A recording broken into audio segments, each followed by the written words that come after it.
नागेश्वर, नाथ अयोध्या, अयोध्या नगरी। विश्व की सबसे बड़ी आध्यात्मिक नगरी का केंद्र तो है ही, इसी के साथ यह श्री राम का परम धाम भी है। रुद्रायमल ग्रंथ में शिव जी अयोध्या का महत्व पार्वती जी को बताते नहीं थकते। उन्होंने स्वयं कहा है कि मैं अयोध्यापुरी को अपने मस्तक पर धारण करता हूं। अयोध्या में एक बार भगवान शिव साक्षात प्रकट हुए थे और जब जाने लगे तो भगवान राम के पुत्र कुश ने उनसे आग्रह किया कि है भोलेनाथ, आप अयोध्या में ही रुक जाएं और यहीं रहें। भगवान राम में प्रीति रखने वाले शिव आखिर कैसे श्री राम के छोटे पुत्र कुश की बात का मान न रखते। उन्होंने कुश की बात स्वीकार कर ली और अयोध्या से फिर वापस नहीं गए। आइए जानते हैं भगवान शिव अयोध्या में किसकी प्रार्थना करने पर प्रकट हुए थे।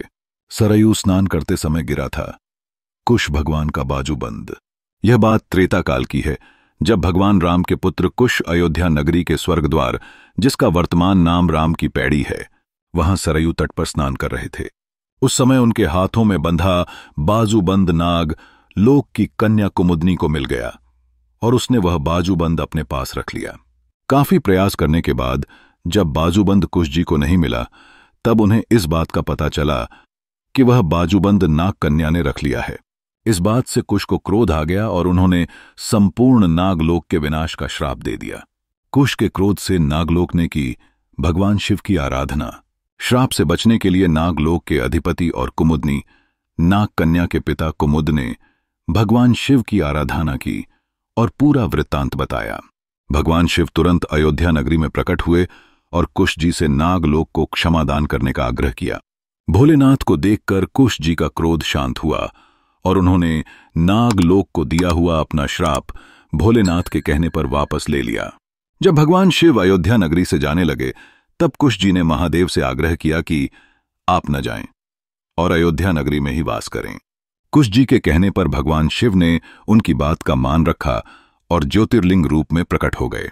नागलोक के देवता होने के कारण कुश जी ने भोलेनाथ के ज्योतिर्लिंग को नागों के नाथ अर्थात नागेश्वर नाथ के नाम से संबोधित किया और अयोध्या में स्वर्ग द्वार नाम के स्थान पर उन्हें विराजित किया। नागेश्वर नाथ नाम से विख्यात हुए। अयोध्या में महादेव, जिस जगह भगवान शिव प्रकट हुए थे, वहां पर कुश जी ने शिवलिंग स्वयं स्थापित किया। वहीं मंदिर अयोध्या धाम में नागेश्वर नाथ मंदिर नाम से प्रसिद्ध हुआ। आज भी वही ज्योतिर्लिंग इस मंदिर में विराजित है। सोमवार के दिन यहां भक्तजन दर्शन करने आते हैं। शिवरात्रि, नागपंचमी और सावन के दिनों यहां लाखों श्रद्धालुओं की भीड़ उमड़ती है। यह मंदिर श्री राम जन्मभूमि से 2-3 किलोमीटर की दूरी पर है। यह मंदिर उसी जगह पर है जहां अयोध्या दीपोत्सव कार्यक्रम का आयोजन होता है। भगवान नागेश्वर नाथ का दर्शन करना साक्षात महादेव के दर्शन करने के समान माना जाता है। मंदिर प्रातः ब्रह्म मुहूर्त में खुल जाता है।